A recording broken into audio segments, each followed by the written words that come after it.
One thing about me, like I see a lot of comic book artists and people who design comic books. They they they create characters sort of like based around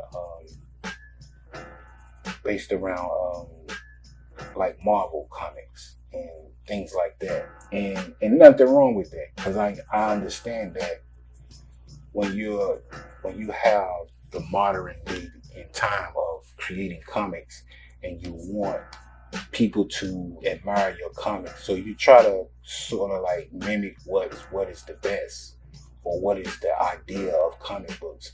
See, as far as like the muscular superheroes and things like that. One thing about me when I create and want to create art, I always study other people's art and I see what the others are doing, and I try to. For this is just for me.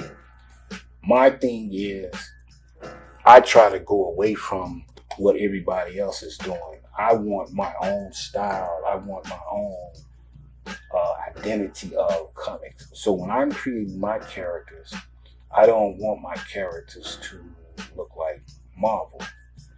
I don't want my characters to look like DC.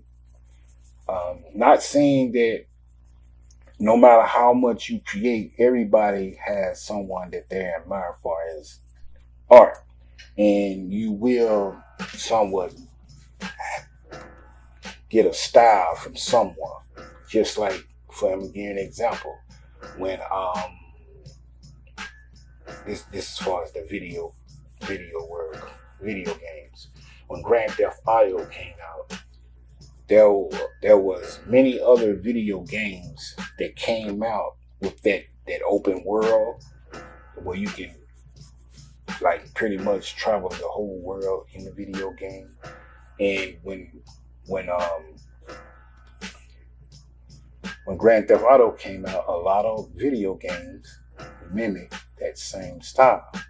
And not saying nothing wrong with it. You know, I'm not saying there's something wrong with it because it was an amazing video game, and just like anything else, as far as shoes, clothing, you see a lot of people, other designers, they will mimic other designers and things, and that's cool. But see, with me, when it comes to my art, not saying I don't look at other people's art and study their art and probably get some of their ideas and then tie it into mine.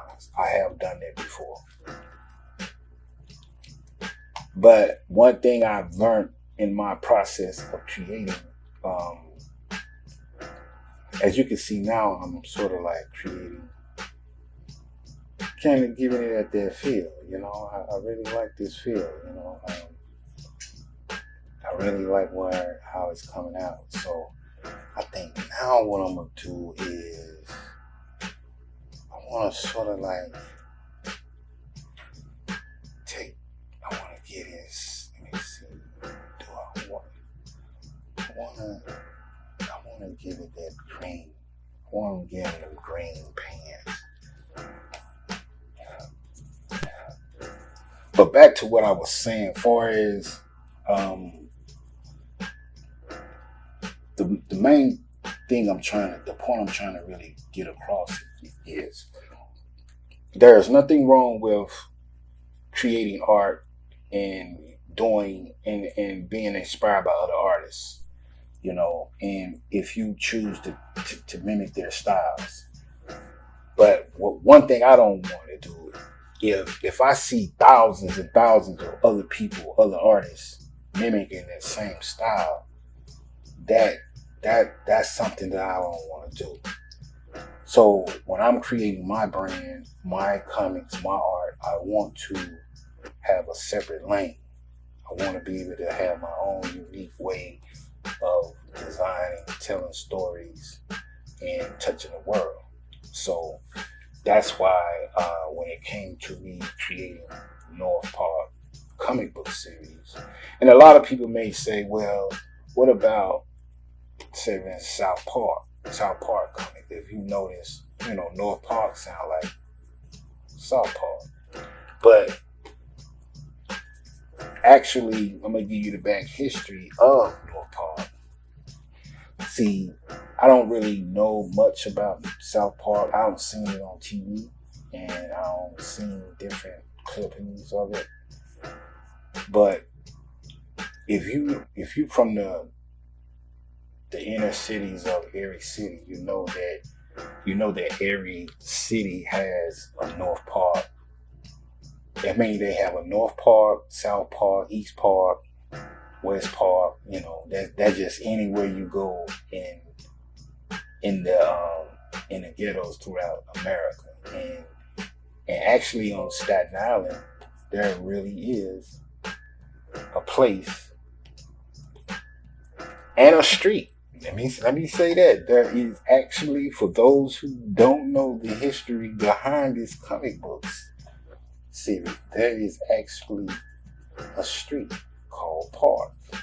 There's a South Park and a North Park. So the North Park, and like I said, once you all really get into this comic book and learn the backstory of this comic book, and you all gonna be amazed.